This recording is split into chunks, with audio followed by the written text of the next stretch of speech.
Ini adalah Profesor Dr. Muhammad Hasbi Abu Bakar, benar tak? Ya.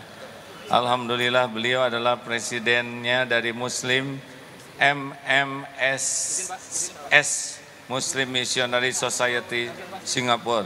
Ini adalah jamaah majelis tauhid setiap Ahad kedua di Jakarta, sudah 20 tahun seperti ini.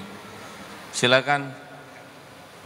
Assalamualaikum warahmatullahi wabarakatuh. Sebenarnya kedatangan kami dari Singapura, Jamiah Singapura adalah untuk menjemput atau mengundang yang berhormat Pak Agim untuk bersama-sama kita di sambutan Majlis Maulidul Rasul yang akan diadakan penghujung Maret. Jadi dengan besar hatinya kita datang ke sini untuk mengundang Pak Agim. Dan semoga beliau akan dapat bersama-sama kita pada majlis yang akan diadakan pada bulan Maret nanti. Ya. Dan sebenarnya Pak Agim sudah kita undang ke Singapura sudah beberapa kali. Dan ini ada kali mungkin yang ketiga atau yang keempat. InsyaAllah kita harap Pak Agim akan dapat bersama-sama kita nanti.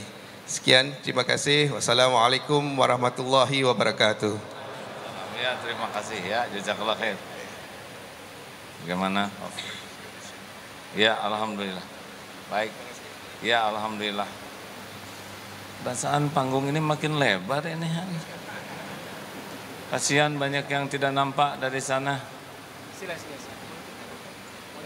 Alhamdulillah. Assalamualaikum warahmatullahi wabarakatuh. Mari ikuti zikrullah subhanallah walhamdulillah wa la ilaha illallah Allahu akbar la haula wa la quwwata illa billah al-aliyyil azim.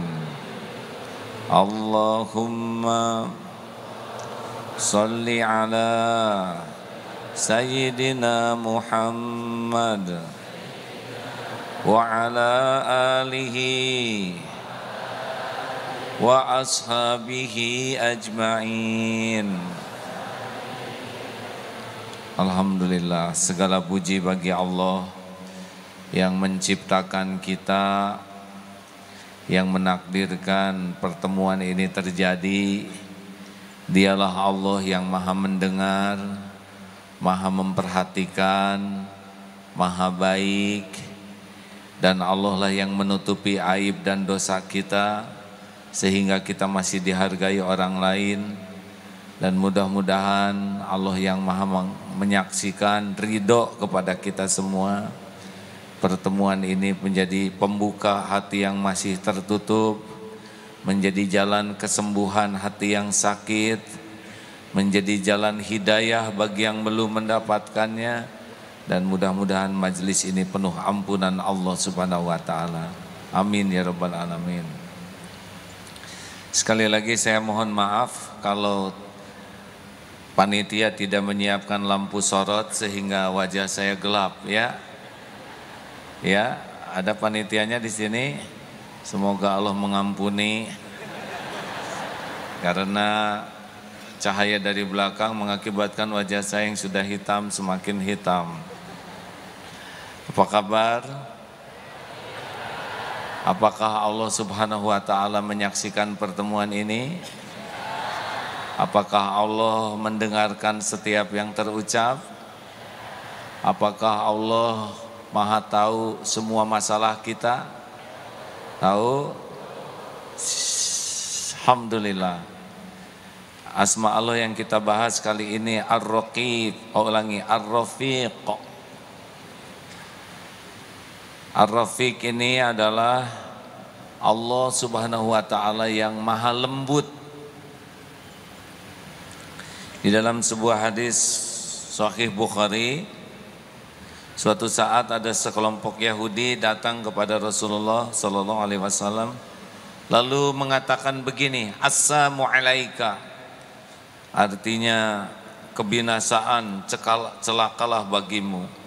Siti Aisyah yang mendengar, "Fakultu bal alaikumussamu." Semoga engkau yang celaka dan semoga Allah melaknat. Lalu Rasulullah bersabda kepada Siti Aisyah, "Ya Aisyah, innallaha rafiqun yuhibbur rifq."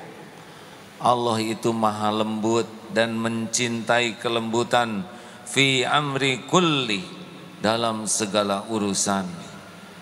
Lalu Siti Aisyah pun berkata, "Tidakkah engkau dengar ya Rasul apa yang dikatakannya?" Lalu Rasulullah qala qultu wa alaikum. Dan bukankah aku pun sudah menjawab bagimu juga. Doa orang Yahudi tidak diijabah, doa Rasulullah diijabah. Pelajaran apa? Walaupun Rasulullah diucapkan kata yang tidak baik, Rasulullah tetap tenang, tidak emosional. Walaupun Siti Aisyah marah, diingatkan, "Innallaha rafiqun yuhibbur rifqa." Sesungguhnya Allah maha lembut dan mencintai kelemah lembutan. Dalam hadis sahih yang lain, Rasulullah pun mengingatkan, "Innar rifqa la yakunu fi syai'in illa zanah." Sesungguhnya lemah lembut tidaklah ada pada sesuatu kecuali memperindahnya. Wala yanzi'u min syai'in illa sya'ana. Dan tiadalah lemah lembut dicabut dari sesuatu melainkan akan memperburuknya. Akhwat, apakah mau punya suami yang rupawan? Yang belum saja yang jawab, yang sudah diam ya. Apakah mau punya suami yang rupawan? Sudah rupawan, pintar? Yang jelas mau tidak? Rupawan, pintar, dan rezekinya banyak, mau? Tapi akhlaknya buruk, mau? Tuh, dengar ikhwan, berarti ada harapan. Yang wajahnya pas-pasan, yang pinternya pas-pasan, asal akhlaknya baik. Ikhwan, ini mah belum nikah semuanya ya. Maukah punya istri rupawan? Sudah rupawan, pintar, sudah pintar, banyak rezekinya, tapi sangat solehah. Tuh, akhwat, begitulah ya. Salah satu di antara ciri akhlak yang mulia adalah hatinya lembut. Di dalam surat Ali Imran 159, fadhol Ustaz, bisa dibantu dibacakan? Fabima rahmatin minallah. A'udzu billahi minasy syaithanir rajim. Fabima rahmatin minallahi linta lahum. ولو كنت فظا غليظ القلب لانفضوا من حولك فاعف عنهم واستغفر لهم وشاورهم في الأمر فإذا عزمت فتوكل على الله Innallaha yuhibbul mutawakkilin. Maka berkat rahmat Allah, engkau Muhammad berlaku lemah lembut terhadap mereka. Sekiranya engkau bersikap keras dan berhati kasar, tentulah mereka akan menjauhkan diri dari sekitarmu. Karena itu maafkanlah mereka dan mohonkanlah ampunan untuk mereka, dan bermusyawaralah dengan mereka dalam urusan. Kemudian apabila engkau telah membulatkan tekad, maka bertawakallah kepada Allah Sesungguhnya Allah mencintai orang-orang yang bertawakal. Fabima rahmatin minallah, hanya dengan rahmat Allah, wahai Muhammad, lintalahum, engkau bersikap lemah lembut. Sekiranya engkau bersikap keras dan berhati kasar, lan faddu min haulik, niscaya orang akan menjauh dari sisimu. Fa'fu anhum, maafkan mereka. Wastaghfir lahum, mohonkan ampunan bagi mereka. Wasyawirhum fil amr, dan bermusyawarahlah dengan mereka. Fa idza azamta fatawakkal 'ala Allah, sekiranya engkau sudah membulatkan tekad, maka bertawakallah kepada Allah. Innallaha yuhibbul mutawakkilin, sesungguhnya Allah sangat mencintai orang yang bertawakal. Jadi salah satu akhlak Rasulullah adalah kelembutan hati, tidak bersikap keras dan kasar, dan itulah yang menyebabkan orang-orang merasa nyaman dekat dengan beliau. Ada tegas, ada marah. Marah yang orang tidak punya marah tidak baik, harus punya marah, tapi marahnya dengan niat yang benar, marah dengan alasan yang benar, marah dengan cara yang benar. Insya Allah marahnya jadi ibadah. Tapi kalau marah dengan niat dan cara yang salah, maka tidak akan mendapatkan kebaikan. Nah, orang yang pemarah sulit memiliki kelembutan hati. Arifku sendiri artinya kelemah lembutan, kemudahan, dibuat mudah oleh Allah tuh, perlahan-lahan atau tidak tergesa-gesa di dalam segala urusan. Contoh penciptaan kita, Allah kuasa menciptakan kita sekaligus, kun fayakun, jadi sebesar ini. Tapi kan tidak, Allah yang maha kuasa menciptakan kita berproses, dari pertemuan sel sperma dengan sel telur, terus hari demi hari berbelah, pelan tapi pasti dan sempurna, sampai 9 bulan cukup usianya, cukup untuk keluar ke bumi, dikeluarkan oleh Allah dengan melahirkan.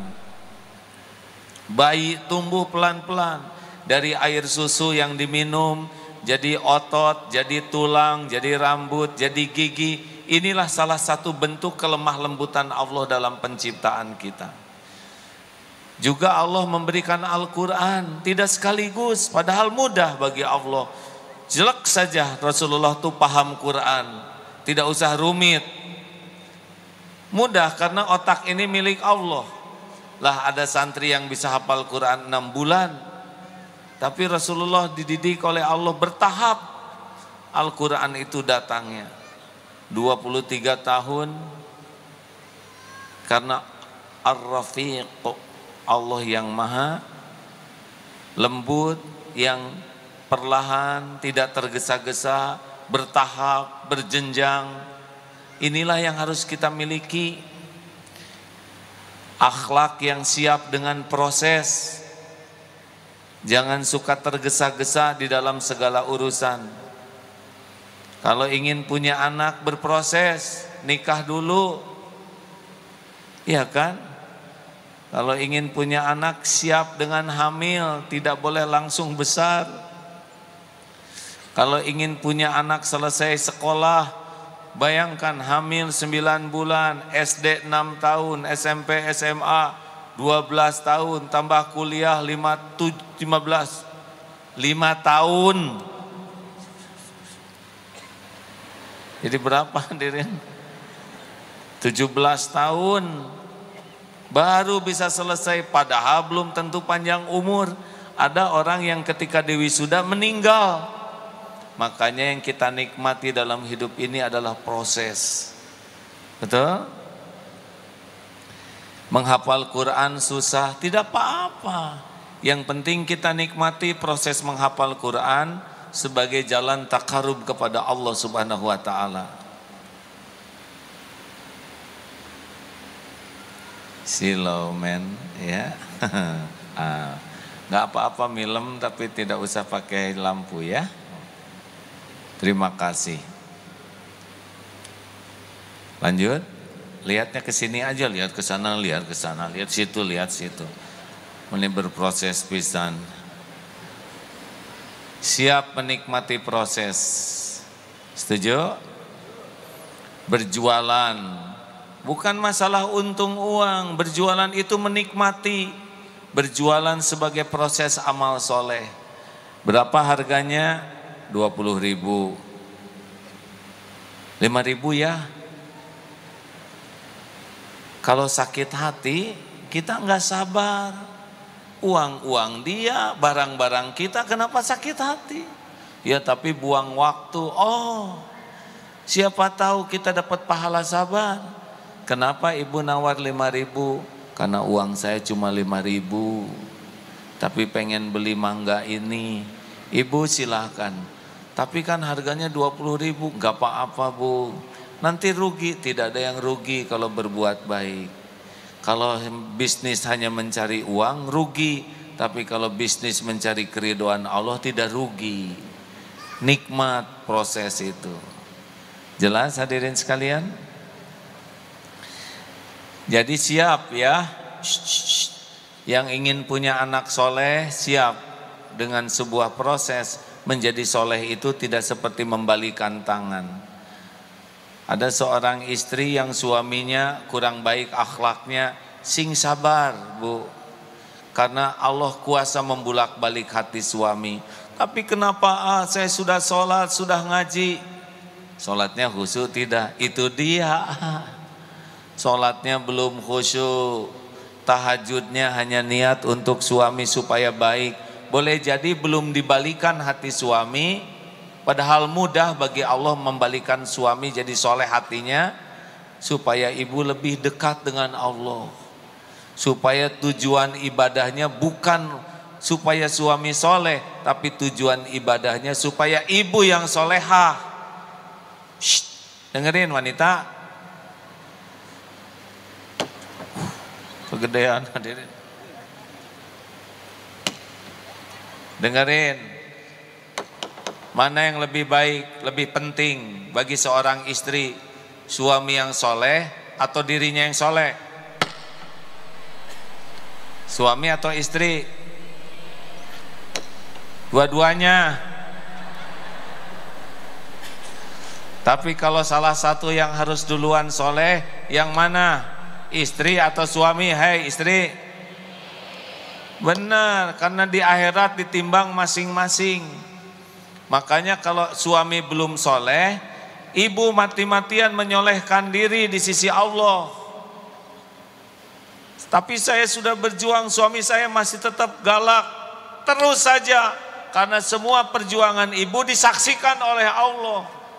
Sedihnya, perihnya, dimarahnya, semuanya dilihat oleh Allah. Ada waktunya Allah membulak-balik hati suami. Jelas? Suami, oh istri juga belum punya, ngacung. Ya sudah, sama aja sama yang itu. Lelaki itu kepala keluarga, sing sabar. Sing sabar. Tidak ada satupun yang kita lakukan yang tidak disaksikan oleh Allah Subhanahu wa ta'ala. Kita kurang dihargai oleh istri, tobat. Karena boleh jadi memang kita tidak berharga. Pulang ke rumah memang nasib lelaki. Kalau enggak pulang dicariin, nyampe di rumah diomelin, standar itu. Sing sabar. Senyum aja. Tenang, tenang. Mudah bagi Allah membungkam istrimu. Waduh, ini kejam gini. Gampang bagi Allah melunakkan hati istri. Ya, ingat semuanya perlu proses.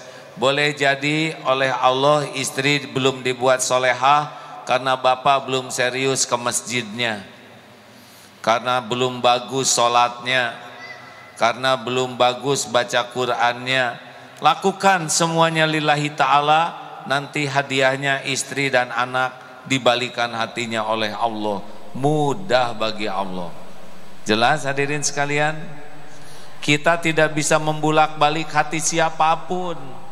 Saya ceramah sekarang, gak bisa apa-apa selain memperbaiki niat dan menjaga kata-kata supaya disukai Allah. Cuman itu. Saya tidak bisa membulak-balik hati jamaah. Tahu juga tidak hatinya di mana.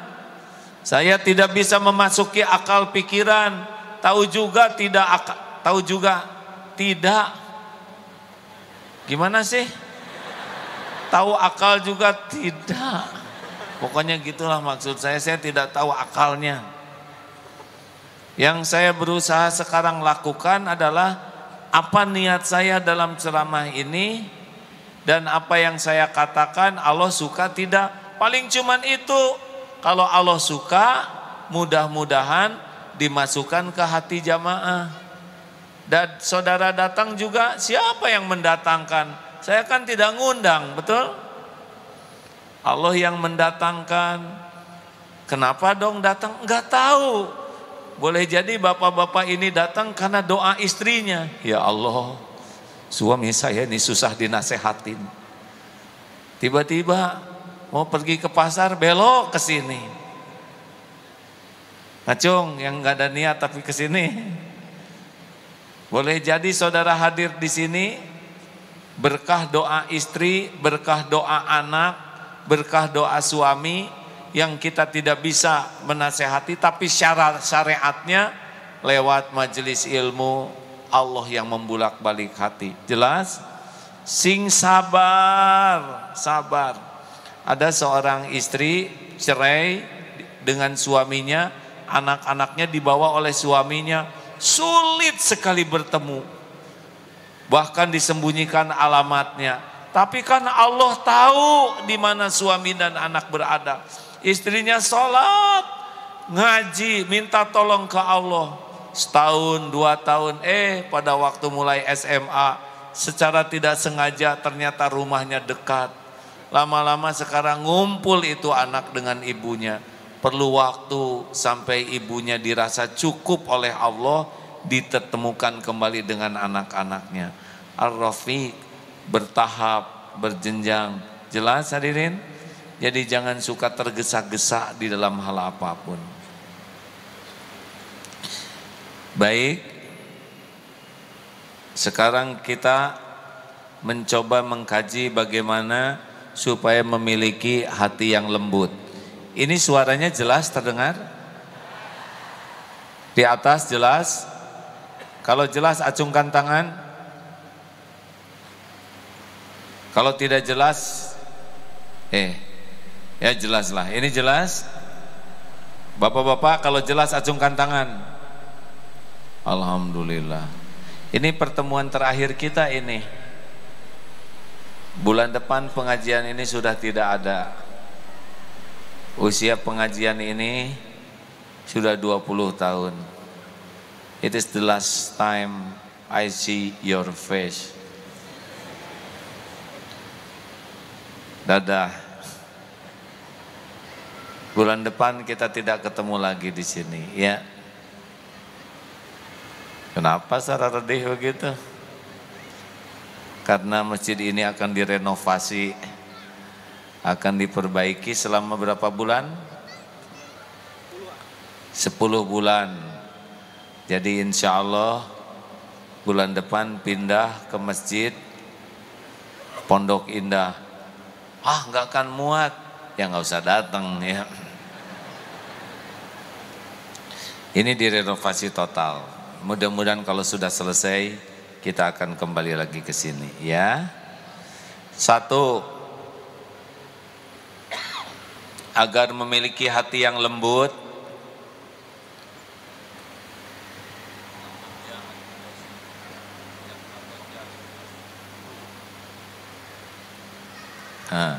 kalau Ustadz Adi Hidayat mah langsung hafal. Kalau saya ingin berbagi pahala dengan yang lain, alias belum hafal. 1, kalau ingin punya hati yang lembut, harus senang memikirkan jasa, kebaikan, perjuangan dan pengorbanan orang lain.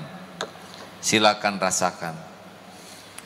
Nanti malam coba kenang perjuangan, pengorbanan ibu kepada kita. Niscaya hati ini akan melembut. Semakin banyak mengingat perjuangan dan pengorbanan orang lain untuk kita, oleh Allah hati ini dibuat lembut. Mengapa? Karena asykarukum lillah, asykarukum linnas. Orang yang paling bersyukur kepada Allah adalah orang yang paling berterima kasih kepada hamba Allah yang jadi jalan. Lawannya mengingat kejelekan orang. Semakin mengingat keburukan orang lain, hati semakin keras. Makanya hobi yang harus kita miliki adalah hobi mengingat jasa orang, hobi mengingat kebaikan orang. Terus diingat-ingat, hati ini nyaman, cenderung ingin berbuat baik, membalas budi baik kalau kita mengenang kebaikan. Lihat ibu, lihat foto ibu waktu masih muda, waktu kita masih kecil. Bayangkan kita di rahimnya 9 bulan, berjalan berat, berbaring sulit, makin lama makin berat, ketika melahirkan sakit tiada terperi, seperti sudut antara hidup dan mati. Bayangkan ibu ketika sedang melahirkan kita, bersimbah air mata, bersimbah keringat, bersimbah darah. Ketika kita terlahir, dipeluk, didekap, diciumi, ditatap dengan penuh kasih sayang. Bayangkan seperti itu, niscaya hati jadi lembut. Kalau hanya melihat kekurangan ibu, pasti ada, karena ibu bukan malaikat. Tapi itu hanya akan mengeraskan hati kita. Milikilah hadirin kemampuan mengingat jasa Bapak, guru-guru kita, teman-teman kita, terutama yang jadi jalan, kita bisa berubah menjadi lebih baik. Karena ada nikmat penciptaan, ada juga nikmat hidayah yang lebih mahal. Sesudah diciptakan adalah kita mengenal Allah Subhanahu wa ta'ala. Salah satu yang alhamdulillah saya nikmati dalam hidup ini, kalau ditakdirkan bangun di sepertiga malam terakhir, adalah senang mengenang jasa kebaikan. Enak hadirin, inginnya mendoakan. 2, empati, meraba dan merasakan penderitaan orang lain. Surat At-Taubah ayat 128. Silakan dibacakan Ustaz. Bismillahirrahmanirrahim. Laqad ja'akum rasulun min anfusikum azizun alaihi ma anittum harisun alaikum bil mu'minina raufur rahim.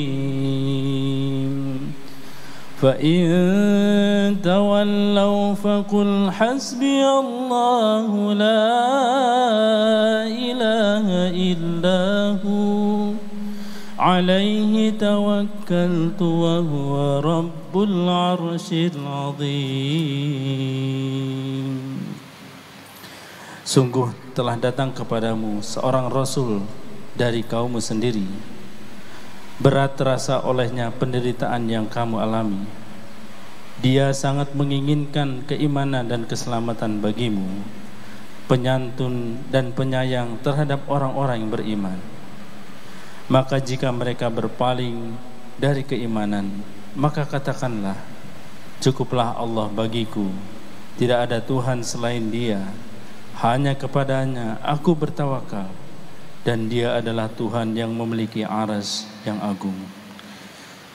Rasulullah Sallallahu Alaihi Wasallam adalah orang yang sangat merasakan derita orang lain. Dan Rasul itu orang yang sangat menginginkan orang lain itu selamat. Yang tidak punya iman jadi dapat hidayah, yang berdosa bisa tobat, yang tergelincir bisa bangkit kembali, yang bodoh bisa berilmu, yang lalai bisa semangat. Rasulullah tuh sangat ingin orang lain itu selamat. Jelas hadirin? Pernah ada orang non Islam saya lihat di YouTube, kenapa orang Islam tuh egois? Saya tidak pesan lahir jadi orang yang tidak beriman. Ibu bapak saya bukan Islam. Saya tidak tahu Islam. Kenapa orang Islam tidak peduli kepada kami? Malah marah lagi kepada kami. Harusnya mereka membantu kami supaya tahu seperti apa indahnya Islam dan bersabar mengajari kami.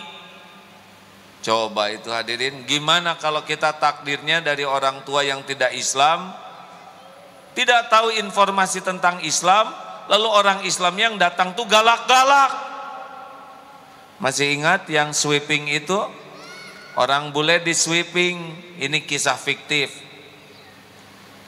Orang bule nanya, why you sweeping me? Maaf hadirin, bulenya lagi kursus bahasa Inggris. Mengapa engkau mensweeping saya? Because you are bule.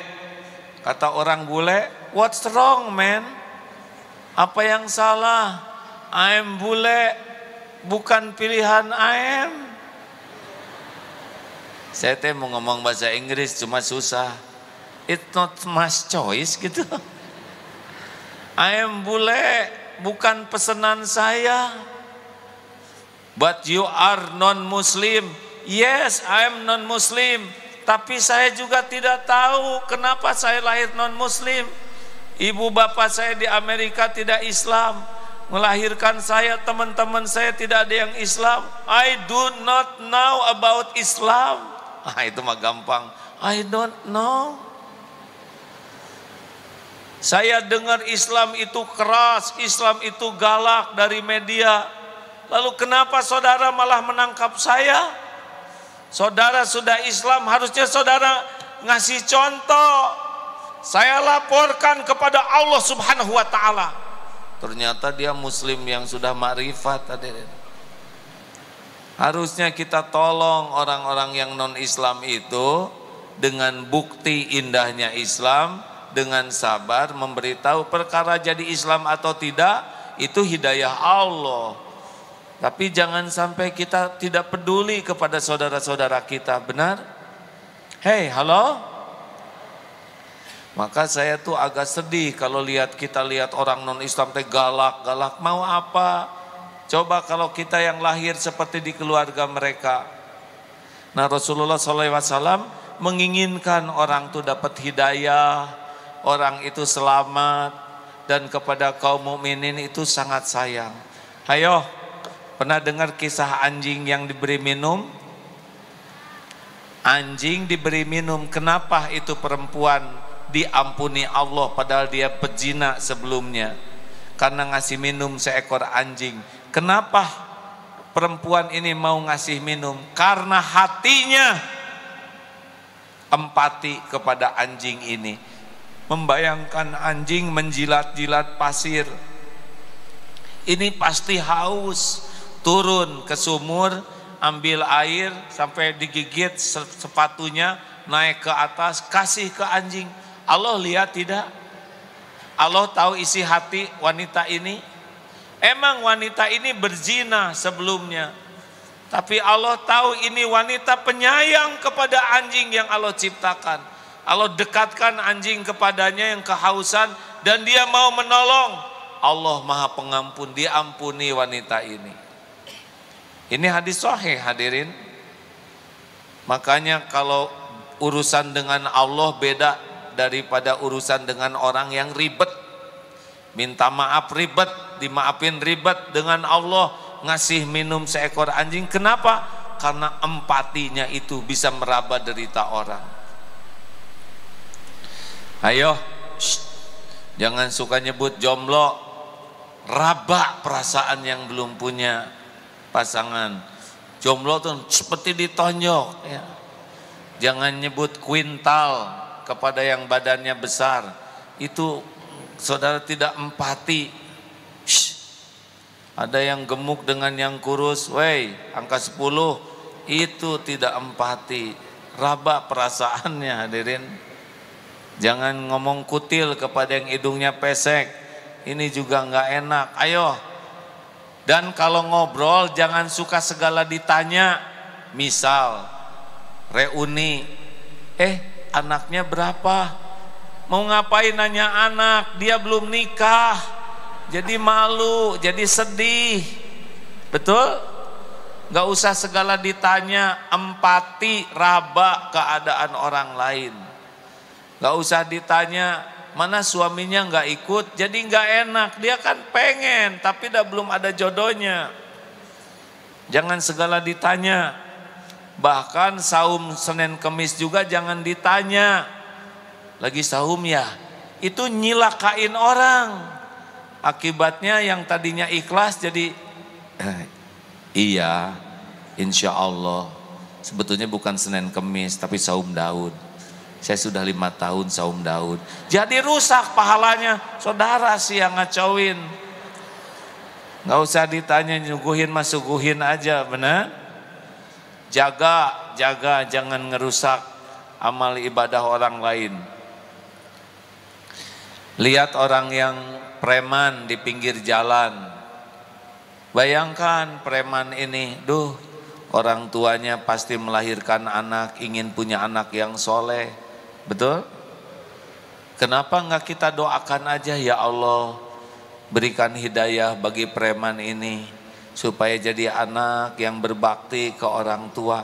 Itu lebih nyaman daripada amit-amit sampah masyarakat. Ini nih orang yang kayak gini nih yang gak ada berguna. Mau ngapain ngomong gitu? Nggak jadi solusi apa-apa. Coba kalau ditakdirkan ditukar kita yang seperti dia, gimana? Makanya kalau ada apa-apa jangan sembarangan meremehkan orang. Karena kita bisa begini juga pertolongan Allah Subhanahu wa ta'ala. 3. Kalau ingin punya hati yang lembut, satu apa? Ya, senang dengan memikirkan jasa baik orang. Dan jangan dilupakan, walaupun kecil. Yang kedua, empati dengan kesusahan, penderitaan orang. Seakan-akan kita yang berada di sana dalam keadaannya. Yang ketiga, banyak bergaul dengan saudara kita yang du'afa. Tapi jangan disebut-sebut du'afa ya, karena boleh jadi mereka du'afa harta tapi tidak du'afa iman. Banyak bergaul dengan orang miskin, itu melembutkan hati. Kalau gaulnya hanya dengan orang yang lebih kaya dari kita, kita jadi fakir miskin. Benar? Udah punya HP, lihat yang HP-nya bagus, jadi jadul HP kita. Gaul dengan artis yang keren-keren jadi paling jelek kitanya. Bukan tidak boleh bergaul, tapi wasiat dari Rasulullah kepada Abu Dzar, cintai orang miskin dan bergaul rapat dengan mereka. Dengan melihat penderitaan orang, dengan melihat kesusahannya, hati kita bisa jadi lebih lembut dan bersyukur dengan nikmat yang ada. Ayo, di HP-nya berapa banyak saudara kita yang miskin yang ada di kontak HP kita? Kalau yang di kontaknya tuh ternyata orang-orang yang banyak duitnya dan sebagainya, dan lebih rajin komunikasi dengan orang yang kaya, dengan yang mampu. Tapi kalau yang ngirim WA orang miskin males jawabnya, itu ciri-ciri itu hati kita mengeras. Harusnya kita senang gaul dengan yang du'afa, yang miskin, yang susah, yang sakit, yang badannya sedang punya keterbatasan fisik, penyandang disabilitas. Harusnya itu banyak di konteks kita ini. Kalau banyak bisa lembut hati kita. Tapi kalau yang gaulnya hanya dengan pejabat, orang kaya, pengusaha, orang-orang penting, Itu kalau nggak hati-hati termasuk bagian yang sulit membuat hati kita lembut. Teruskan. Doakan ya di Darut Tauhid 10% dari karyawannya santri karya adalah penyandang disabilitas yang tunarungu, tunadaksa, tunawicara, tunanetra, karena mereka itulah yang biasanya bisa melembutkan hati. Ya, ada seorang namanya Mas Punto, matanya buta, tidak bisa lihat, kakinya lumpuh, ada di masjid. Kalau ditanya, Mas, bagaimana rasanya hidup begini? Jawaban beliau, fabi aihi ala'i rabbikuma tukadziban, maka nikmat Tuhanmu manakah yang kau dustakan? Saya mata tidak bisa melihat, tapi alhamdulillah mudah-mudahan hati saya bisa melihat kebenaran. Kalau mata saya tidak buta, mungkin hati saya yang jadi buta. Kaki saya lumpuh, alhamdulillah jadi susah berbuat maksiat. Kalau kaki saya normal, mungkin saya lancar berbuat maksiat. Tuh, ngobrol dengan yang begitu kita jadi malu nih, punya tubuh segala utuh. Tidak pernah lewat, selalu ada di saf pertama tiap waktu sholat. Walaupun harus jalan dengan tangan dan lebih susah karena kalau lumpuh dan buta mau wudhu susah sekali hadirin. Mencari tempat wudhunya, beliau basah bajunya, belum lagi ke toilet, kan nggak kelihatan toiletnya. Berjuang sendiri, dengan melihat perjuangannya beda hati kita tuh. Silahkan bandingkan dengan lihat yang gagah, yang cantik, saya nggak boleh nyebut seksi, yang titik-titik ya, bisa kebayang nanti dosa saya. Beda hasilnya, iya kan? Halo, ayo tanya berapa teman duafa yang akrab, yang kepikiran oleh kita, yang sering kita ajak ngobrol, yang makanannya dari kita. Kalau masih belum punya, cari mulai sekarang. Siap? Cari teman tunanetra, tunarungu, yang tunadaksa, jadikan bagian persahabatan dengan kita. Yang ngobrol tuh ngobrol yang enak, rezeki kita kirim kepadanya tanpa harus kita merasa ujub dan bangga. Jangan sampai kita mengeksploitasi mereka hanya buat kepentingan kita, tapi benar-benar mereka ada di hati kita. Selanjutkan. Halo. Terus ini. Senang mendoakan kebaikan bagi orang lain. Afsus salam, tebarkan salam. Karena salam itu doa. Assalamualaikum, semoga Allah memberikan keselamatan bagimu. Warahmatullahi, semoga Allah mencurahkan kasih sayang. Wabarakatuh, semoga Allah memberikan kebaikan yang banyak. Ayo hadirin, mulai sekarang naik bis, naik trans, naik kereta api, masuk afsus salam, tebarkan salam bainakum. Assalamualaikum warahmatullahi wabarakatuh. Lihat nanti hasilnya di kereta masuk. Assalamualaikum warahmatullahi wabarakatuh. Waalaikumsalam. Berapa banyak doa orang kembali kepada kita. Mau naik angkot, assalamualaikum warahmatullahi wabarakatuh. Berani tidak? Cung yang berani mengucapkan salam masuk angkot. Nggak pada berani. Kenapa nggak berani? Ayo duel dulu. Acungkan tangan yang berani mengucapkan salam naik angkot. Ngacung. Kenapa? Nggak punya angkot? Angkot orang. Mau ke kelas. Assalamualaikum warahmatullahi wabarakatuh. Angkat telepon. Assalamualaikum. Tebarkan salam, karena salam itu doa. Siapa tahu ada yang mau celaka, dengan salam kita diselamatkan oleh Allah. Siapa tahu rumah tangga yang mau pisah, dengan salam kita turun rahmat Allah jadi akur. Siapa tahu yang mau bangkrut, dengan doa salam kita oleh Allah dijadikan kebaikan yang banyak. Ayo sebarkan salam. Siap? Siap? Assalamualaikum warahmatullahi wabarakatuh. Berapa ribu salam yang datang kepada saya sesudah saya mengucapkan barusan. Gak ada ruginya. Selain mendoakan dengan salam, juga doakan dengan doa-doa yang lain. Nih, lagi duduk begini, dari belakang lihat, kayaknya ini belum punya jodoh nih. Ya Allah, berikan jodoh kepada teman saya yang di depan ini, padahal nggak kenal.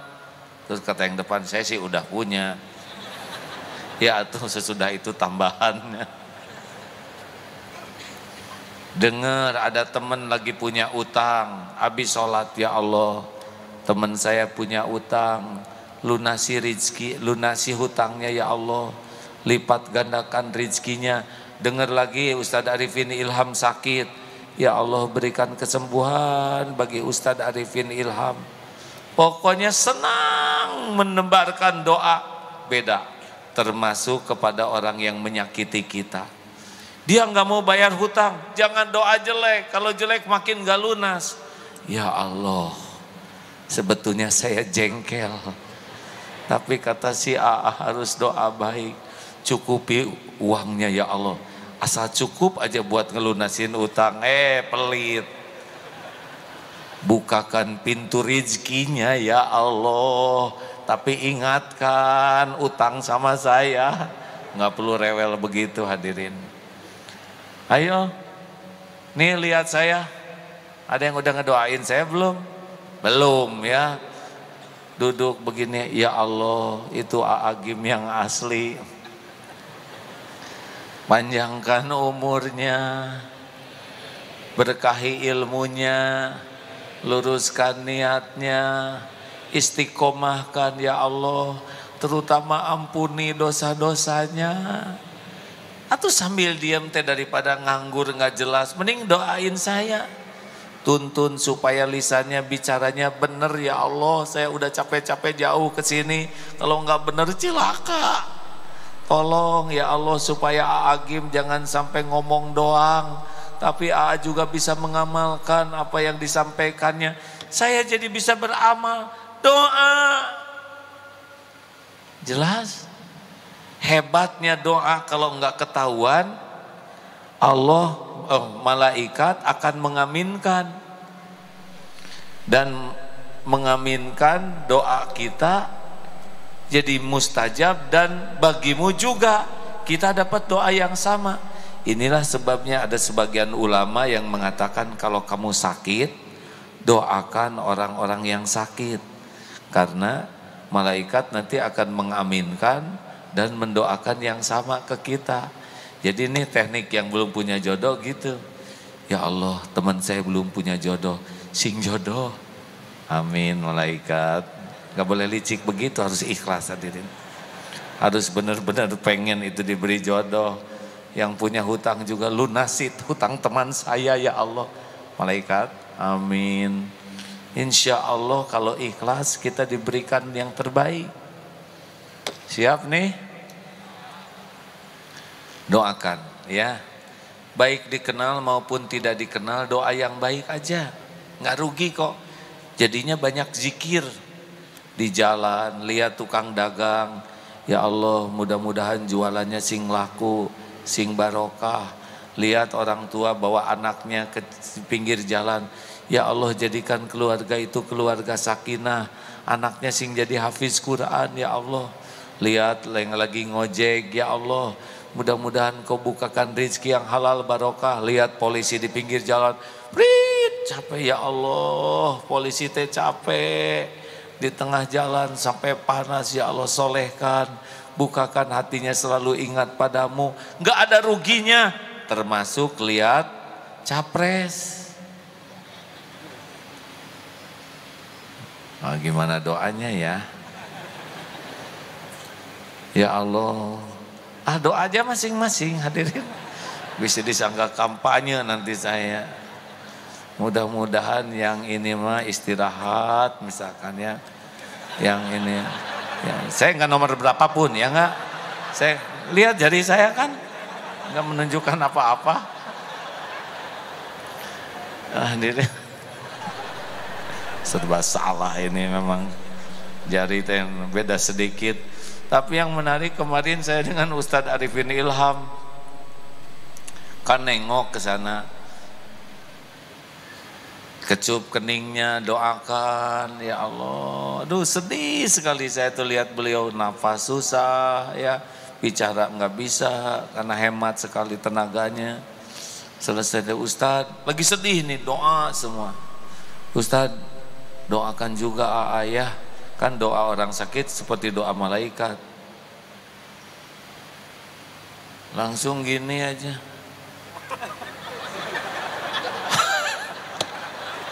Apa itu? Suruh nambah hadirin. Memang keluar jari itu isyarat.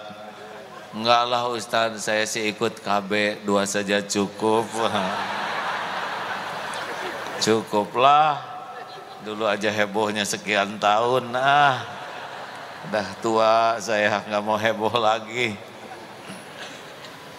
Udah bagian adik-adik saja ya. Eta lucu pisan Ustadz Arifin Ilham, sakit-sakit juga tetap kampanye. Menik gini, Ustadz, apa itu? Mentang-mentang sudah 3, saya masih 2, tetap ke. Enggak lah Ustadz, saya KB 2 saja cukup. Cukup. Kasihan yang belum pernah. Lanjut. Sudah habis belum waktunya nih? Supaya hati ini lebih lembut, senang memikirkan dosa kita ke orang lain. Ingat dosa ke ibu, aduh astagfirullah.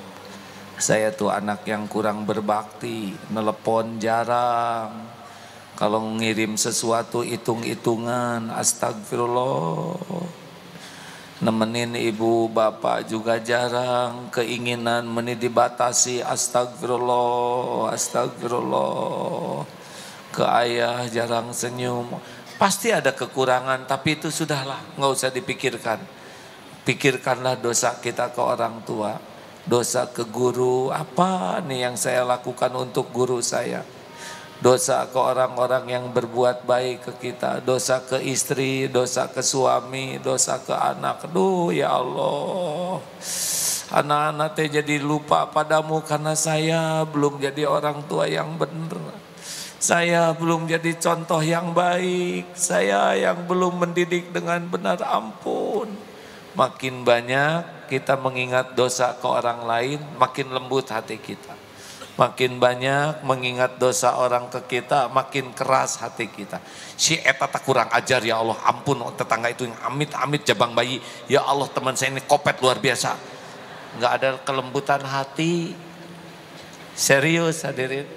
Jadi kalau habis tahajud tuh menikmatinya tuh menikmati menangisi dosa, menikmati menafakuri kebaikan orang.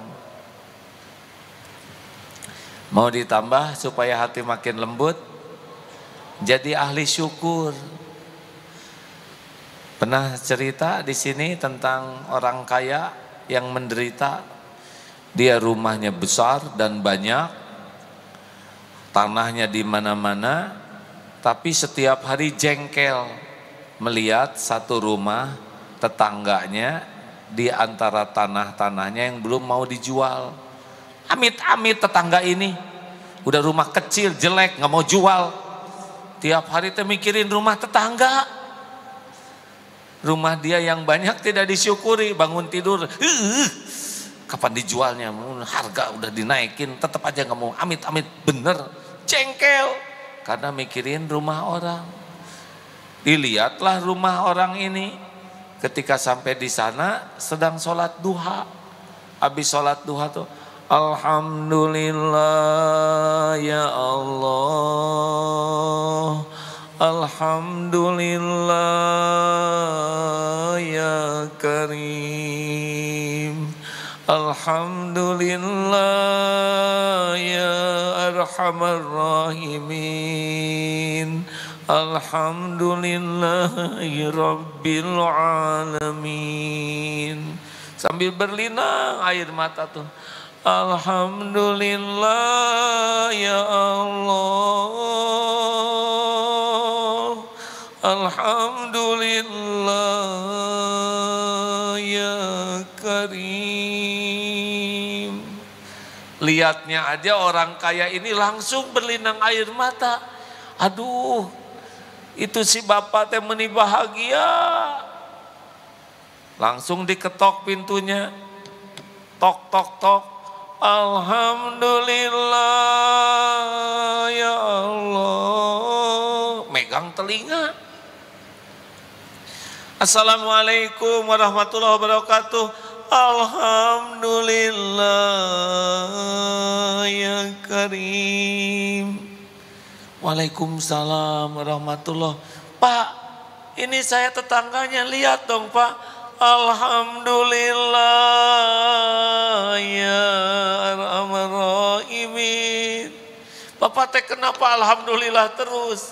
Saya ini sedang bersyukur menikmati karunia Allah yang tiada bertepi. Dengar pintu diketuk, saya sadar punya telinga. Alhamdulillah masih bisa dengar pintu diketuk. Pas dengar salam, alhamdulillah ada yang mendoakan. Pas saya lihat wajah Bapak, alhamdulillah mata bisa melihat. Saya tahu kalau gitu sekarang penderitaan saya dan keluarga bukan karena kurang karunia, tapi karena kurang bersyukur. Ini si Bapak rumah sederhana bisa bahagia. Terima kasih Pak, Bapak sudah menasehati saya pulang. Sampai di rumah, Bu, ternyata hidup kita nelang satu karena kufur nikmat. Saya sudah dapat pelajaran dari bapak tetangga ini. Hidup senantiasa bersyukurlah yang membuat bahagia. Nah, kalau gitu ajak tuh si bapak, Pak, ke rumah mana aja, kasih supaya bisa nyaman ibadah. Datang lagi, Pak, Bapak sudah memberi jadi jalan saya terbuka hati. Sebagai tanda terima kasih Bapak pindah aja ke rumah. Ini nggak usah dijual. Kalau perlu ini diperbaiki. Bapak pindah ke rumah yang nyaman supaya bisa ibadah. Keperluan Bapak saya cukupi. Pergi sana. Loh, kenapa Bapak marah? Rumah segede gini aja udah susah mensyukurinya. Apalagi kalau saya dikasih yang bagus. Pergi. Tuh begitu. Kita mah rumah orang yang dipikirin ya. Duh, kalau rumah kita kayak gini, pulang ke rumah kayak masuk ke peti. Lihat istri orang yang cakep. Aduh, coba kalau dia jadi istri saya, lihat, amit-amit. Lihat istri jadi horor. Motor yang bagus dilihat, lihat motor sendiri jadi kayak otopet.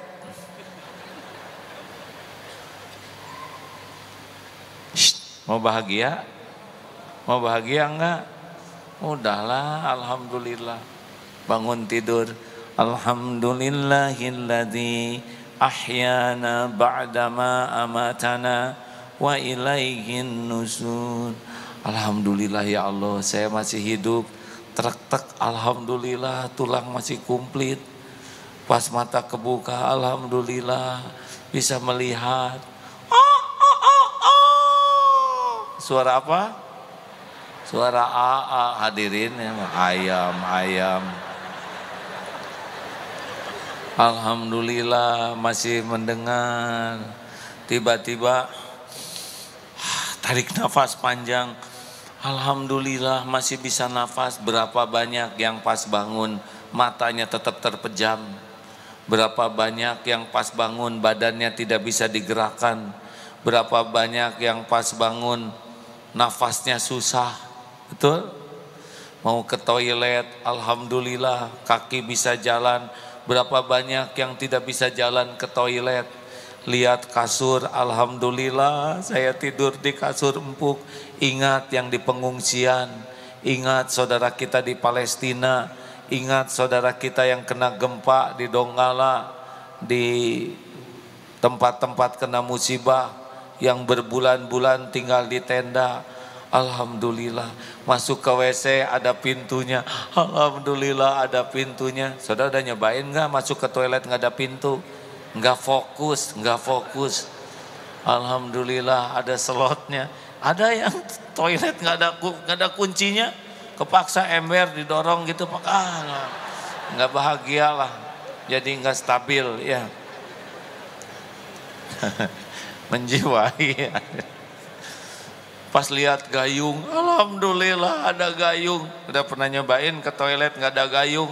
Aduh, itu menderita, mau teriak malu ya nggak? Solusinya susah.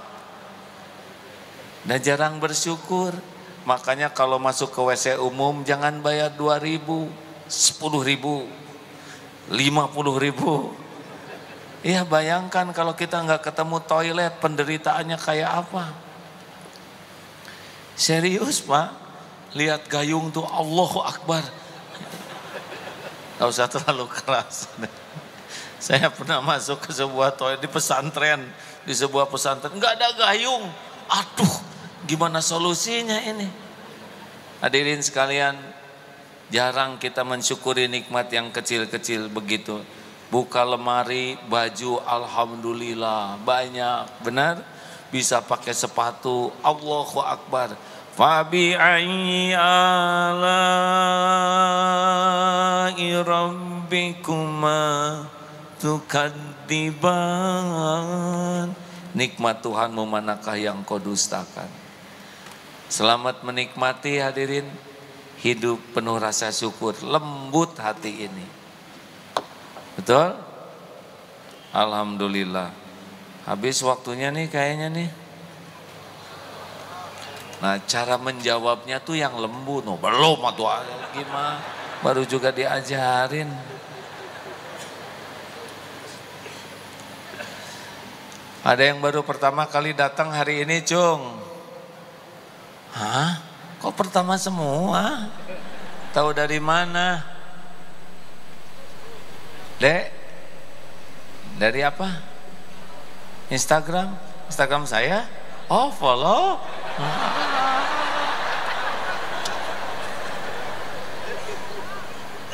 Alhamdulillah. Pengajian kita ini mulai tahun 89. Jadi sekarang sudah genap 20 tahun. Dulu masih muda, sekarang cucu sudah 8. Masya Allah. Ini takdir Allah. 89. Hah? Kelamaan itu. 99.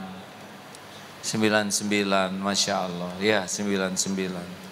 Sudah waktunya istirahat dulu ya. Jadi saya punya setahun nanti untuk mengevaluasi dan memperbaiki. Baik, ada pertanyaan atau ada yang mau menambahkan? Silakan, Cung.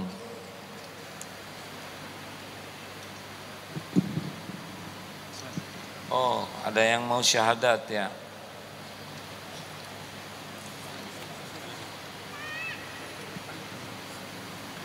Tanya dulu, mau tanya dulu apa syahadat dulu? Ada jasadnya enggak ini? Acungkan tangannya Mas. Oh ya, harus ada jasadnya ya. Syahadat aja dulu ya, supaya kalau ada apa-apa tidak terlambat. Renaldo. Hah? Renaldo? Yang main bola itu bukan? Oh Ronaldo itu. Renaldo apa kabar? Boleh kenalan, berdiri Renaldo sedikit. Tes. Oh, alhamdulillah. Oh iya, ini mirip pemain sepak bola. Apa kabar Renaldo? Baik. Baik, A. Sudah pernah ketemu AA sebelumnya? Belum. Pernah lihat Di mana? di mana-mana. Oh, di mana? Terima kasih Renaldo. Bagaimana perasaannya lihat masjid dengan suasana ini? Luar biasa. Luar biasa. Begitu banyak umat di sini yang rajin datang ke masjid. Renaldo pernah dengar Islam sebelumnya? Pernah. Katanya ada yang suka bicara jelek tentang Islam, gimana tuh? Bagi saya itu problem dari manusianya yang ngomongin jelek tentang Islam, tapi sebenarnya Islam sendiri itu menurut saya baik. Agama itu baik. Agama Islam itu baik. Alhamdulillah, makanya mau jadi Islam juga ya. Iya. Apa yang menyebabkan Renaldo mau bersyahadat saat ini? Saya ingin lebih mempelajari lagi dan menekuni ajaran-ajaran Islam. Apa yang menggugah sehingga mau berikrar syahadat? Ada sesuatu nggak pengalaman yang membuat ya saya harus jadi seorang muslim? Ada sih, saya pernah baca Quran gitu. Pernah baca Quran, kemudian sepertinya saya ada ketertarikan untuk lebih mendalaminya lagi. Baik ya. Alhamdulillah. Tuh orang yang belum Islam aja baca Quran. Kenapa ini yang udah Islam nggak jelas kayak gini kan? Terima kasih Renaldo ya. Ya. Baik, selanjutnya Dimas Ariwibowo. Ya, Kak. Apa kabar Mas Dimas? Baik, Kak. Ini juga pertama kali Mas Dimas masuk Masjid Istiqlal? Kemarin dan hari ini. Oh iya. Ya. Apa yang terpikir dan terasa Mas? Ya, sangat luar biasa saya bisa datang di tempat ini dengan saudara-saudara yang sangat banyak ya di masjid ini. Saya nggak nyangka bisa sebanyak ini umat Muslim yang bisa berada di sini untuk ikut kajian dari AA. Padahal kajiannya sederhana. Gimana perasaannya dengar kajian barusan? Luar biasa sekali. Oh, luar biasa sekali. Alhamdulillah. Padahal mah biasa-biasa aja kita mah. Aduh, tawadud. Terima kasih Mas Dimas ya. Satu lagi, ini nyari seumur nih semuanya ya. Wahyu Dwi Anjayani. Mana Mbak Dwi? Apa kabar Mbak? Luar biasa baik Ustadz. Alhamdulillah. Assalamualaikum warahmatullahi wabarakatuh. Waalaikumsalam. Alhamdulillah. Mbak Dwi, pertama kali masuk ke sini? Iya. Apa yang terpikir dan terasa? Merasa damai aja. Damai ya. Ini masjid sebesar ini penuh oleh orang, apa yang kepikir? Bahagia ya. Bahagia, kagum, Terharu. terharu. Itu mah jawaban saya barusan.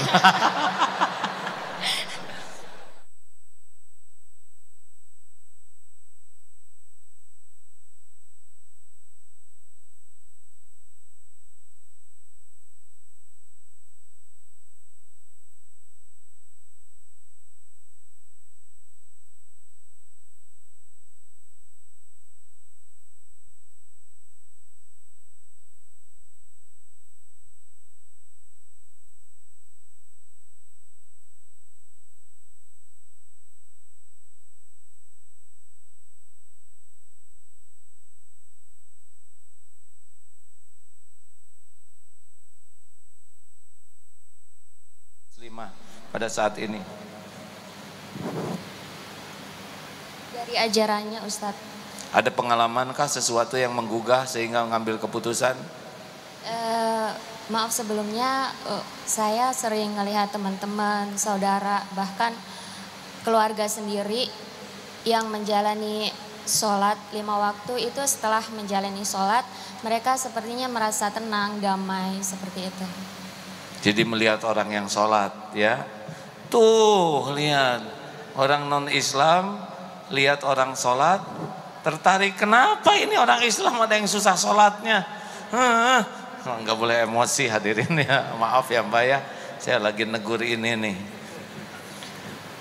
Yang di luar Islam itu lihat orang sholat tuh banyak yang kagum, gimana 5 kali sehari, betul tidak? Wudhu dulu, makanya sampai kalau memeriksa orang Islam itu baik atau tidak, gampang periksa telinganya. Karena orang Islam yang sholat itu telinganya pasti bersih. Dia 5 kali sehari ngebersihkan telinga, hidung, mulut, sampai ke sela-sela kakinya. Segitu bersihnya orang Islam tuh harusnya ya. Masya Allah. Baik, ikuti sekarang syahadatnya ya, semua jadi saksi. Bismillahirrahmanirrahim. Asyhadu an la ilaha illallah. Asyhadu an la ilaha illallah. Wa asyhadu anna Muhammadar Rasulullah. Wa asyhadu anna Muhammadar Rasulullah. Saya bersaksi, Saya bersaksi tiada ilah, tiada ilah Tuhan yang berhak disembah Tuhan yang berhak disembah selain Allah, selain Allah. dan saya bersaksi Dan saya bersaksi Nabi Muhammad Nabi Muhammad adalah utusan Allah. adalah utusan Allah. Alhamdulillahirabbil alamin. Radiyatu billahi rabba. Ya Allah, jadikan saudara kami ini menjadi muslim, muslimah yang soleh, solehah. Karuniakan ilmu yang luas ya Allah. Indahkan dengan indahnya akhlakul karimah. Karuniakan iman yang teguh. Jangan cabut nikmat iman ini ya Allah. Jadikan saudara kami ini menjadi hamba yang jadi jalan hidayah bagi keluarganya, bagi sebanyak mungkin hamba-hambamu lainnya. Rabbana la tuzigh qulubana ba'da idh hadaitana wa hab lana min ladunka rahmah innaka antal wahhab. Rabbana atina fid dunya hasanah wa fil akhirati hasanah wa qina adzabannar. Amin ya Allah ya rabbal alamin. Shallallahu alaihi wasallam. Alhamdulillah. Silakan bagi yang mau menyalami saudara-saudara kita yang tanpa dosa, tanpa amal juga, karena baru hari ini berikrar ya. Alhamdulillah, selamat Renaldo dan Dimas Ariwibowo serta Dwi Anjayani. Alhamdulillah. Kalau mau minta didoakan sama yang baru syahadat, karena 0 tanpa dosa, juga masih belum punya amal. Tapi doa mereka insya Allah mudah-mudahan diijabah ya. Terima kasih. Baik, pertanyaan silahkan. Oh, ada yang nanya, kok di sini takbirnya tidak ada yang keras? Emang nggak terbiasa di sini? Takbir, Allahu Akbar. Biasanya di luar ada. Kalau di masjid ini ya biasa aja, tenang begini ya. Mungkin ada yang baru biasa takbir ya. Bagus, cuman jamaah di sini mah kalem-kalem kalau lagi di dalam ya. Di luar memang agak semangat. Assalamualaikum. Assalamualaikum warahmatullahi wabarakatuh. Warahmatullahi wabarakatuh. Begini ya, di salah satu masjid ada ustadz yang dipanggil oleh orang non muslim untuk mengadakan doa di rumah non orang.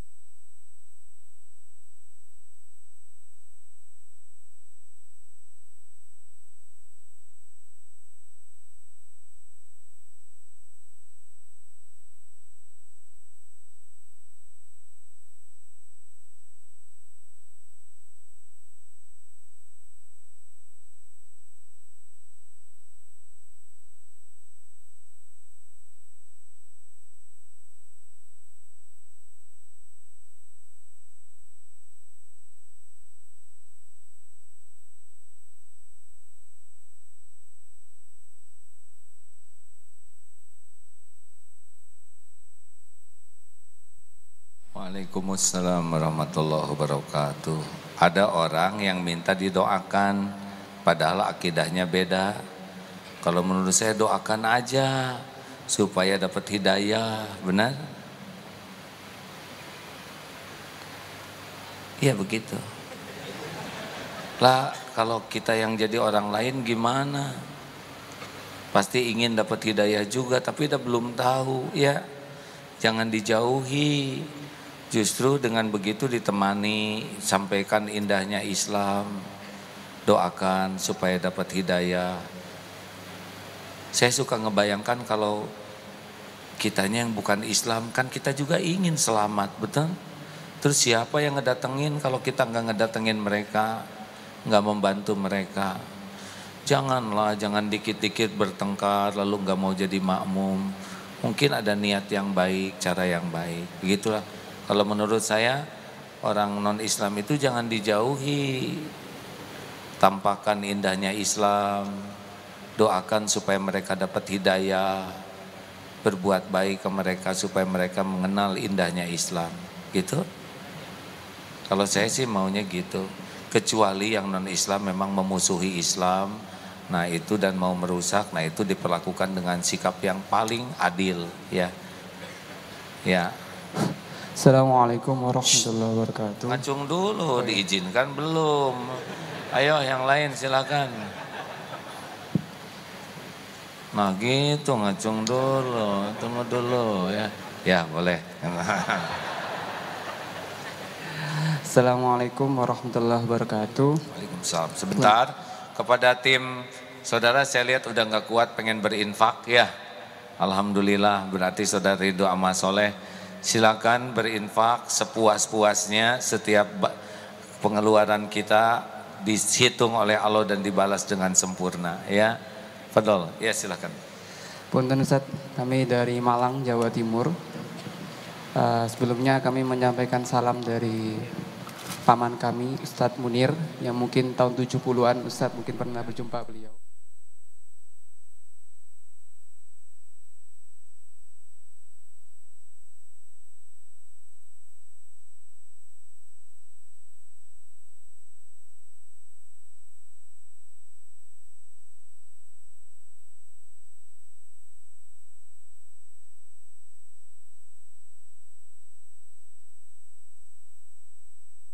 Disitulah Islam pertama kali masuk di Indonesia, meskipun masih debatable. Namun sayang saat ini kita justru minoritas di sana, Ustaz. Minoritas, bahkan di satu desa hanya satu muslim saja. Di dekat makamnya Syekh Muhammad Mahmud yang dikatakan beliau wafat 42 Hijriah, Ustaz. Jadi boleh dikata Islam masuk di Indonesia mulai zamannya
anta mudzakir. Sekuat tenaga kita jadi bukti indahnya Islam, sekuat tenaga kita sampaikan indahnya Islam dengan penuh kesabaran, sebagaimana Rasulullah mengawali. Asalnya tidak ada orang Islam di Mekah, tapi lambat laun jadi banyak Islam, itu karena memperkenalkan indahnya Islam. Tapi perkara orang jadi Islam itu hidayah Allah Subhanahu wa taala. Nah, memang segalanya kuncinya dari ilmu. Pupuk iman adalah ilmu, pemandu amal adalah ilmu. Mudah-mudahan atuh segera ada yang mau di sana bangun pesantren, ya. Begitu deh. Mak ada? Ya. Ibu udah pernah nanya dulu ya? Udah pernah? Ya Bu ya, jangan-jangan Ibu udah pernah kan? Ya, yang belum pernah nanya. Ngacung dulu Bu, ngacung dulu. Giliran, ngacung dulu Bu, ya SOP-nya. Ya silakan. Ya Bu, nggak apa-apa ya Bu, digilir yang lain. Assalamualaikum warahmatullahi wabarakatuh. Waalaikumsalam warahmatullahi wabarakatuh. Saya hamba Allah. Saya mau tanya, banyak daripada saya punya keluarga emak, semoga Allah ampunkan dosa-dosa ibu saya yang non-muslim. Termasuk, maaf, kakak kandung saya yang sudah bertukar agama. Bagaimana? Saya ambil cerita daripada orang Aceh yang kena tsunami, bahwa dia malam itu dia mendoakan keluarganya dengan tahajud, dan dengan seizin Allah, saudara-saudaranya, suaminya yang didoakannya selamat dari tsunami. Wallahu alam.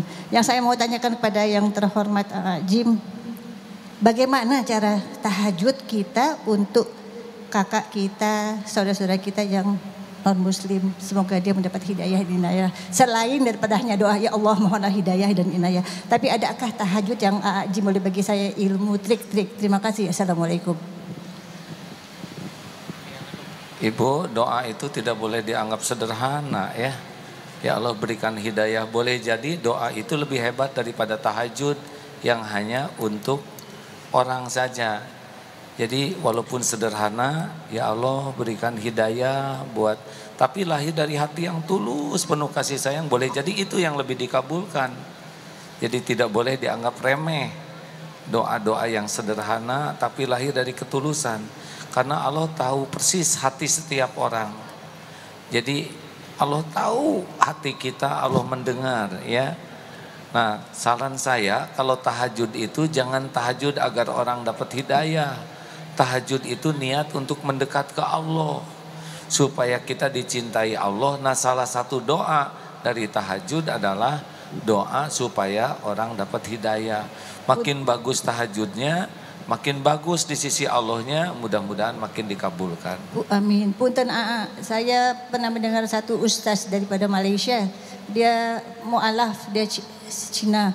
Dia mendoakan sekeluarganya dengan tahajud. Tapi pada waktu itu memang saya nggak ada waktu buat nanya ke dia. Tapi dengan izin Allah ya itu. Jadi ya itu aja. Terima kasih. Kalau saran saya, tahajud itu adalah untuk mendekat ke Allah. Karena ada orang yang pernah punya hutang, dia tahajud tidak juga dilunasi. Kata gurunya, karena kamu tahajudnya memang hanya untuk lunas hutang. Harusnya kamu tahajud itu supaya dicintai Allah. Salah satu doa sesudah tahajud adalah minta lunas hutang. Jadi jangan jadi tujuan lunas hutang. Tujuannya adalah takarub ke Allah.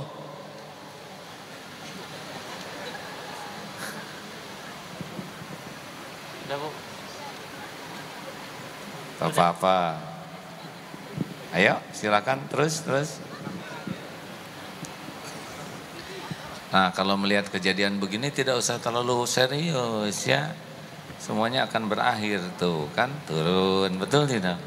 Ini siapa, anak siapa? Jangan. Dah nggak apa-apa ya. Biasakan masalah tuh jangan dibuat gawat, panik. Ini anak siapa? Kenapa di sini? Kan selesai urusannya juga, betul tidak? Sekarang bapaknya yang mau naik kan? Ya. Begitulah Bu, makin tulus niat dalam tahajudnya, makin kuat dikabulkan doanya. Bolehkah tahajud khusus untuk minta jodoh? Jangan. Tahajud itu ingin dekat dengan Allah aja, lalu doa minta jodoh. Begitulah. Mungkin Bapak itu tahajudnya sangat ikhlas sehingga doanya diijabah. Alhamdulillah sudah hampir masuk duhur. Kita zikir dulu ya dengan membaca ayat-ayat Quran ya. Al-Fatihah. A'udzu billahi minasy syaithanir rajim. Bismillahirrahmanirrahim. Alhamdulillahi rabbil alamin.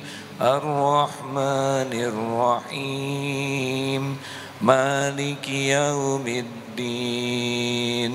إياك نعبد وإياك نستعين اهدنا الصراط المستقيم صراط الذين أنعمت عليهم غير المغضوب عليهم ولا الضالين. Amin ya Allah. Hadirin, mari kita bermuhasabah sejenak. Kita tidak tahu apakah sesudah ini kita akan bisa bertemu lagi atau tidak. Mudah-mudahan pertemuan ini diridhoi oleh Allah. Hari berganti hari, semakin dekat dengan ajal kita. Entah berapa lama lagi umur yang tersisa. Mari kita tundukkan hati. Saudaraku sekalian, hidup di dunia hanya mampir sejenak saja. Mungkin ada di antara kita yang masih berpuluh tahun umur yang tersisa. Tapi mungkin juga ada yang tinggal beberapa tahun atau mungkin beberapa hari dalam hidup ini. Mudah-mudahan umur yang tersisa ini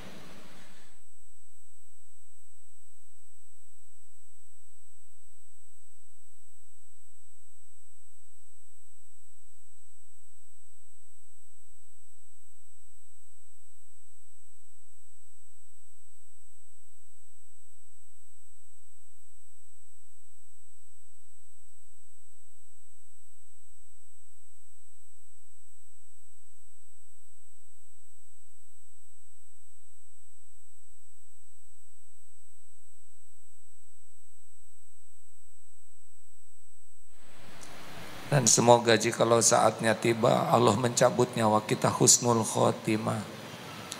Wa na'udzubika min su'il khotimah. Kenanglah jikalau tubuh ini sudah terbaring menjadi mayat.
Kenanglah saat tanah mulai menimbun jasad kita. Semakin lama semakin penuh dengan tanah. Sendiri kita di ladang liang lahat. Batu nisan atas nama kita dipasang di atas. Kita jarang membayangkan ada nisan dengan nama kita. Tidak lama sesudah kita dikubur, satu persatu orang yang kita cintai pulang meninggalkan kuburan kita. Orang-orang yang paling kita cintai pun pasti pulang ke rumahnya masing-masing.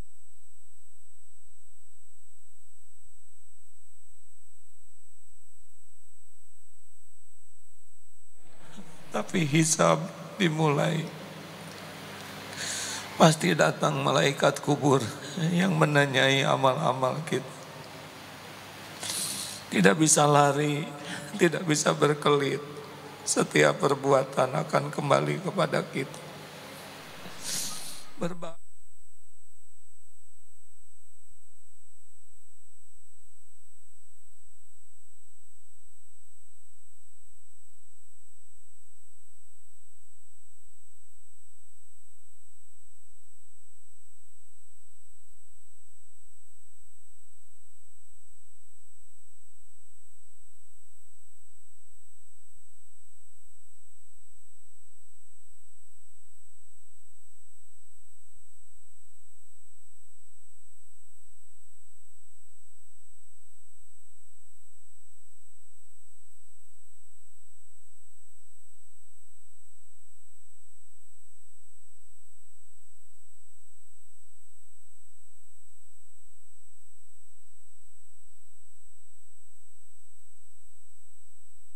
yang kami sembunyikan selama ini. Ampuni ya Allah maksiat yang sembunyi-sembunyi kami perbuat. Dosa yang terang-terangan yang kami lakukan. Ampuni dosa yang berulang-ulang. Padahal kami tahu itu dosa. Allahumma inna nas'aluka taubatan nasuha wa taubatan qabla al-maut wa rahmatan 'indal maut wa maghfiratan ba'dal maut. Allahumma hawwin 'alaina fi sakaratil maut. Allahumma inna nas'aluka husnal khatimah wa na'udzubika min su'il khatimah. Ya Allah, jadikan sisa umur ini bisa taubat nasuha. Andai ajal tiba, cabutlah nyawa kami husnul khatimah. Lindungi kami dari mati su'ul khatimah. Ya Allah, ampuni dan sayangi orang tua kami. Bagaimanapun takdirnya kami jadi anaknya, ya Allah. Muliakan sisa usianya. Karuniakan husnul khotimah ya Allah. Lindungi dari siksa kubur. Lindungi dari fitnah jahanam. Jadikan ibu bapak ahli sorga. Ya Allah, ampuni guru-guru kami, para ulama yang menjadi jalan kami bisa mengenalmu. Yang menjadi jalan kami bisa menapaki jalanmu. Berkahi keluarga dan keturunan guru-guru kami ya Allah. Duhai Allah yang maha mendengar, jadikan saat ini saat mustajab doa. Engkau yang mengumpulkan kami. Engkau yang janji akan mengabulkan doa-doa hamba-Mu. Betapapun kami hanya makhluk yang busuk dan hina. Tapi kami mohon kepada-Mu yang maha menatap. Ijabah doa-doa kami ya Hayyu ya Qayyum ya Arhamar Rahimin. Taqabbal minna innaka antas samiul alim wa tub alaina innaka antat tawwabur rahim. Amin. Doalah hadirin masing-masing. Amin ya Allah. Amin ya Mujib. Doa hadirin, Allah pasti mendengarkan setiap doa. Doa bisa menjadi jalan berubahnya takdir. Amin. Amin ya Allah. Doakan Ustaz Arifin Ilham. Amin.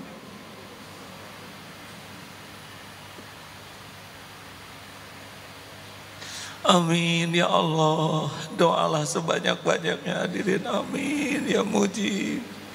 Ya Allah ya Mujib ya Karim. Taqabbal minna ya Allah.